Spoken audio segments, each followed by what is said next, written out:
Subscribe now and press the bell icon. Never miss an update.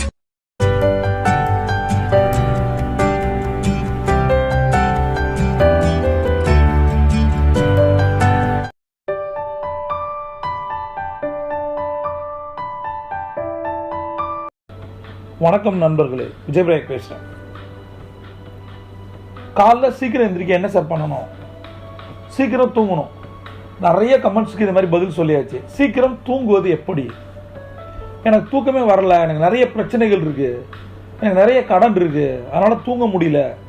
சீக்கிரம் தூங்காததால் காலைல எந்திரிக்க முடியல, காலைல எந்திரிக்காததால் எதுவுமே செய்ய முடியல. அப்போ வாழ்க்கையோட சக்ஸஸ் அதிகாலை எந்திரிப்பதில் இருக்குதுன்னு நான் சொல்கிறேன். அப்போ நைட்டு சீக்கிரம் தூங்கணும்ல, தூங்குறதுக்கு என்ன பண்ணணும்? நான் என்ன பண்ணுறேன் அதை உங்களுக்கு சொல்லித்தரேன். இன்னிலேருந்து இதை பண்ணுங்க. உங்களுக்கு படுத்தோடனே தூக்கம் வரும், நிம்மதியாக காலைல எந்திரிப்பீங்க, நிறைய வேலைகளை செய்வீங்க. முதல் விஷயம், நாம் செய்கிற எல்லா செயல்களுக்கு பின்னாடியும் மைண்ட் செட் இருக்கு. மனசு தான் முடிவு பண்ணுது. ஒரு பிரச்சனையை சாதாரணமாக எடுத்துக்கிறோமா இல்லை மிக பூதாகரமாக எடுத்துக்கிறோமான்னு. நடக்கிற நிகழ்வுகளுக்கு நம்மளோட மனசு தான் காரணம். அந்த மனசோட நம்ம பேசணும்.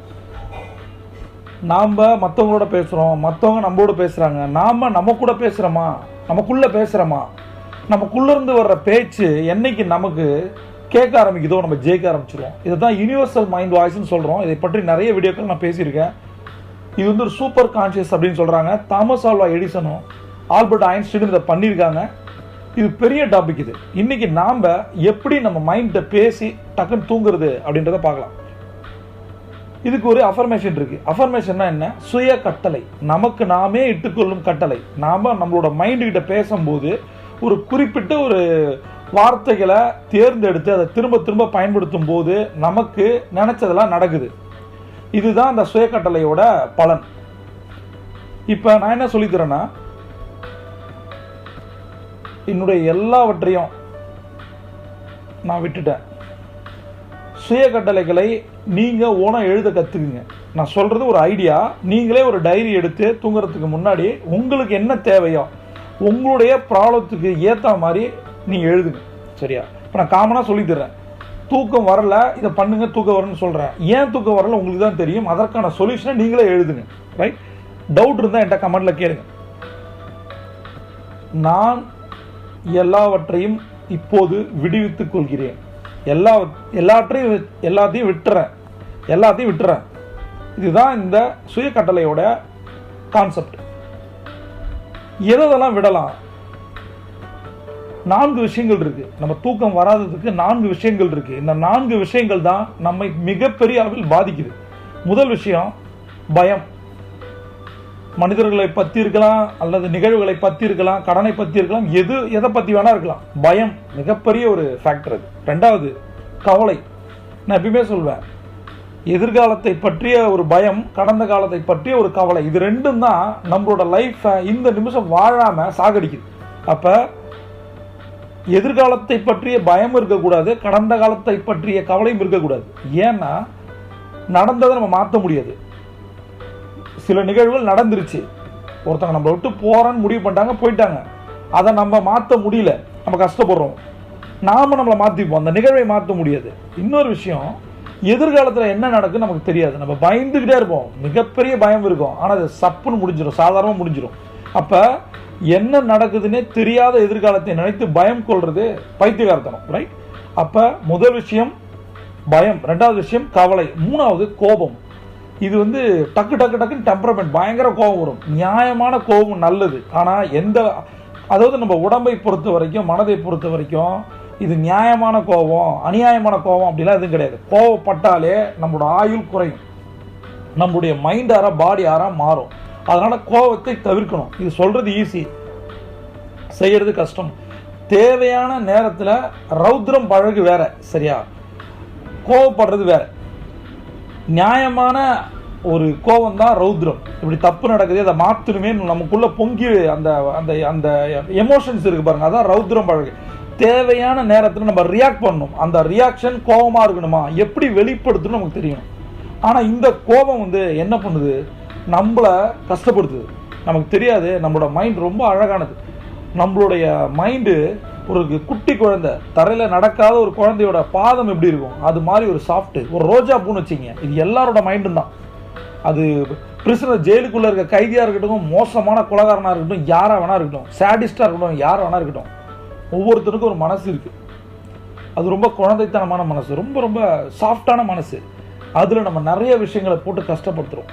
அதில் ஒன்று தான் கோபம். கோவப்படும் போது நாம் நினைக்கிறோம் நம்ம கோபத்தை வெளிக்காட்டுறோம், ஸ்ட்ரெஸ் பஸ்டர் அப்படின்னு சொல்லிட்டு. கோபப்படாமல் இருக்க நம்ம கற்றுக்கணும். இதை பற்றி நான் போக சொல்லித்தரேன். அடுத்த விஷயம், 4வது மிக முக்கியமான விஷயம், blame game and complaint game, PNC game அப்படின்னு சொல்லுவேன். அது நான் பிளேம் கேம், கம்ப்ளைண்ட் கேம். அடுத்தவங்களை குறை சொல்றது, பிளேம் பண்றது, இது நடந்ததுக்கு இதுதான் காரணம். அடுத்தது அடுத்தவங்களை பற்றி கம்ப்ளைண்ட் பண்ணுறது, இவர் தான் இதை பண்ணிட்டாரு, எல்கேஜி பி செக்ஷன் குழந்தை மாதிரி. அது எந்த கார்பரேட் லெவலில் என்ன கண்ட்ரி கட் ஆனாலும் இந்த ஒரு பழக்கம் இருக்குது நிறைய பேருக்கு. என்கிட்ட வர நிறைய கிளைண்ட் இப்படி தான் பண்ணுவாங்க. அம்மா அப்படி பண்ணிட்டாங்க, அப்பா அப்படி பண்ணிட்டாங்க, ஒய்ஃப் இப்படி பண்ணுறா. நம்ம சின்ன பிள்ளையா, நம்ம அதெல்லாம் சமாளிக்கிறது தானே. இந்த ஏஜ்ன்றது, மெச்சூரிட்டின்றது, மேனேஜ்மெண்ட்ன்றது என்னது, மேனேஜ் பண்ணுறதுல. அதனால் குற்றம் குறை சொல்கிறது இல்லை, அதை தவிர்ப்பது. இந்த பிளேம் கேம் ஒன்று நாம் அடுத்தவங்களை சொல்லலாம், அடுத்தது அந்த கம்ப்ளைண்ட் கேம் நாம் அடுத்தவங்க மேலே விளையாடலாம். ஆனால் நம்மளை இன்னைக்கு யாராவது விளையாடி இருப்பாங்க, ஏதாவது ஒரு நிகழ்வு நடந்திருக்கும், நமக்கு சம்மந்தமே இருந்திருக்காது, ஆனால் நம்மள யாராவது சொல்லியிருப்பாங்க. இது இன்னும் எரிச்சலாக கிளப்ப நமக்கு காரணமே இல்லாமல் சொல்கிறானே. ஒரு பாஸ் திட்டும் போது வாங்கிப்போம், தப்பே இல்லைனாலும். அப்போ வேற ஏதாவது ஒரு ரீசன் நம்மளால ரியாக்ட் பண்ண முடியாத இடத்துல இருக்கும் பாருங்க. ஒன்று நாம் யாராவது பிளேம் பண்ணுவோம், கம்ப்ளைண்ட் பண்ணுவோம், இல்லை நம்மளை யாராவது பிளேம் பண்ணுவாங்க, கம்ப்ளைண்ட் பண்ணுவாங்க. இதெல்லாம் சேர்ந்து தான் நைட்டு நம்ம தூக்கத்தை கெடுக்குது. திரும்ப சொல்கிறேன், பயம், கவலை, கோபம், பிளேம் அண்ட் கம்ப்ளைண்ட் கேம், இந்த 4ஐயும் நம்ம எடுத்துடணும். இதனால என்ன நடக்கும் அப்படின்னா, எடுக்கலாம் என்ன நடக்கும், ஆன்சைட்டி கிரியேட் ஆகும், ஸ்ட்ரெஸ் கிரியேட் ஆகும், ஒரு ப்ரெஷர் கிரியேட் ஆகும். இதெல்லாம் சேர்ந்து நமக்கு ஒரு மனபாரத்தை கொடுக்கும். அதை சில நேரம் நம்மளால உணரவே முடியாது. நம்ம சில நேரம் வெயிட்டாக ஃபீல் பண்ணுவோம் மைண்டில். காரணமே இல்லாமல் நம்ம சில நேரம் கஷ்டப்படுவோம் தெரியுமா, என்ன பண்ணுறதுனே தெரியல. ஒரு மாதிரி நமக்கே நம்மளை பிடிக்காது, யாரையுமே பிடிக்காது. ஒரு மாதிரி லோன்லியாக ஸ்ட்ரேஞ்சாக ஃபீல் பண்ணுவோம், நம்மளை நாமே ஸ்ட்ரேஞ்சாக ஃபீல் பண்ணுவோம், தனியாக உட்காந்துருப்போம், நமக்கு இந்த லைஃபே பிடிக்காது. இந்த மாதிரி தருணங்கள் ஏன் வருது தெரியுமா, இதெல்லாம் சேர்ந்து தான் இந்த மாதிரி ஃபீலிங்கை கொடுக்குது. இந்த 4 காரணிகளும் சேர்ந்து தான் ஆன்சைட்டியும் ஸ்ட்ரெஸ்ஸையும் கொடுத்து அது ப்ரெஷர் ஆகி நம்ம மைண்டில் ஒரு வெயிட்டேஜ் கிரியேட் ஆகுது. இது நிறைய பேருக்கு தெரியல, உணர தெரியல. அதுதான் நம்மளுடைய ஒரு ப்ராப்ளம், ரைட்? இப்போ நம்ம மனசில் இருக்க பாரம் போகணும்ல, இல்லை மெயினாக இதையும் தாண்டி ஒரு விஷயத்தை நான் பார்க்குறேன்.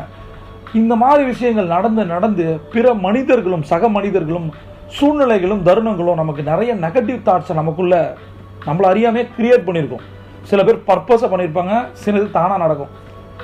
நாம் பாசிட்டிவாக தான் இருப்போம், ஒரு நாள் ஃபுல்லாக இருந்திருப்போம், திடீர்னு ஒரு இன்சிடென்ட் நம்மளை மாற்றி போட்டிருக்கோம், நம்மளை அறியாமல் நம்ம நெகட்டிவாக மாறி இருப்போம். இதுவும் தெரியாது, இதுவும் ஒரு வெயிட்டேஜை கொடுக்கும் மைண்டுக்குள்ளே. மனசு பாரமாக இருந்தால் எப்படி தூக்கம் வரும்? நம்ம கண்ணை மூடி தூங்க ட்ரை பண்ணாலும் தூக்கம் வராது. தூக்கம் வராத போது என்ன பண்ணுவோம், ஒரு மொபைல் எடுத்து பார்க்கறது. இப்போலாம் யாரும் படிக்கிறது இல்லை, படிக்கிற பழக்கம் ரொம்ப கம்மியாயிடுச்சு. மொபைல் பார்க்க ஆரம்பிச்சிடும், அது ஒரு டைவர்ஷன் ஃபேக்டர் நினைக்கிறோம். 9 மணிக்கு மேலே மொபைலை பார்க்கக்கூடாது, சோசியல் மீடியா போகவே கூடாது. நீங்கள் ஏதாவது பண்ணணும்னு நினச்சா டைரியும் நோட்டும் அல்லது ஒரு பேனாவோட உட்காந்துருக்கணும். நீங்கள் தனியாக இருங்க, உங்களுக்கு தோன்றதை எழுதுங்க, தூங்குங்க, தூங்குறதுக்கான விஷயத்த பண்ணுங்க. இந்த இடத்துல நான் திரும்ப சொல்கிறேன், நம்ம மைண்டுக்குள்ளே எது இன்னைக்கு காலையிலேருந்து நைட்டு வரைக்கும் இப்போ வரைக்கும் நெகட்டிவாக நடந்ததோ, நீங்கள் எதிர்பாராதது நடந்ததோ, எதிர்பாராது நடந்திருக்கும், இல்லை எதிர்பார்த்தது நடக்காமல் வந்திருக்கும். அப்போ நம்மளை அறியாமல் நம்மளோட மைண்டு நெகட்டிவாக மாறி இருக்கும். அதை விட்டு தெளுங்க, சரியா? இந்த இடத்துல ஒரு வார்த்தை என் குரு எனக்கு சொல்லி கொடுத்தாங்க. என்ன தெரியுமா, உங்களுக்கான ஒரு சுதந்திரத்தை நீங்கள் தேடுங்க அப்படின்வாங்க. இந்த வார்த்தை ரொம்ப அழகானது, சுதந்திரம். நம்மளோட மனசு, நம்ம நினைக்கிறோம் நம்ம சுதந்திரமாக இருக்கோம்னு நினைக்கிறோம், ஃபினான்ஷியல் ஃப்ரீடம் பற்றி பேசுகிறோம், டைம் ஃப்ரீடம் பற்றி பேசுகிறோம், நிதி சுதந்திரத்தை பற்றி பேசுகிறோம், நேர சுதந்திரத்தை பற்றி பேசுகிறோம். ஆனால் மன சுதந்திரத்தை பற்றி நம்ம பேசுகிறோமா, யோசிச்சிருக்கோமா? நம்ம மனசு ஃப்ரீடமாக இருக்கா, எந்த ஒரு ப்ராப்ளமும் சேலஞ்சஸும் இல்லாமல், ஒரு அப்டாக்கிள் பேரியர் இல்லாமல் ஃப்ரீயாக இருக்கா? நம்ம ஃப்ரீடமாக இருக்கோமா? நினச்சி பாருங்கள். நம்ம என்ன வேணா இருக்கலாம், கார்பரேட்டில் பெரிய ஆளாக இருக்கலாம், பிஸ்னஸ் ஓனராக இருக்கலாம், நம்ம கீழே 100 பேர் 1000 பேர் வேலை செய்யலாம், நமக்கு நினச்சதெல்லாம் கிடைச்சிருக்கலாம். ஆனால் நாம் சுதந்திரமாக இருக்கோமா, சந்தோஷமாக இருக்கோமா, நிம்மதியாக இருக்கோமா? இதை பற்றி என்னைக்கா யோசிச்சிருக்கோமா? இதுதானே தேவை இல்லை? நம்ம என்னதான் மெட்டீரியலிஸ்டிக் சந்தோஷங்கள் இருந்தாலும் கூட உண்மையான அந்த மனசுக்கான சந்தோஷம், மனசுக்கான நிம்மதி இல்லைன்னா எப்படி படுத்தா தூக்கம் வரும்? இந்த இடத்துல நான் சொல்கிறேன், எல்லாத்தையும் நான் விட்டுறேன். கண்ணை மூடி 3 முறை மூச்சை இழுத்து நான் எல்லாத்தையும் விட்டுறேன், நான் எல்லாத்தையும் விட்டுறேன். Inhale exhale.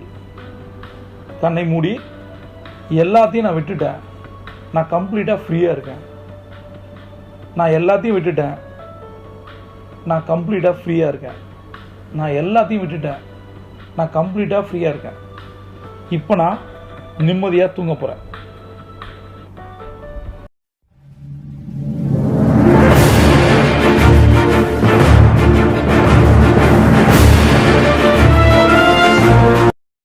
Subscribe now and press the bell icon. Never miss an update.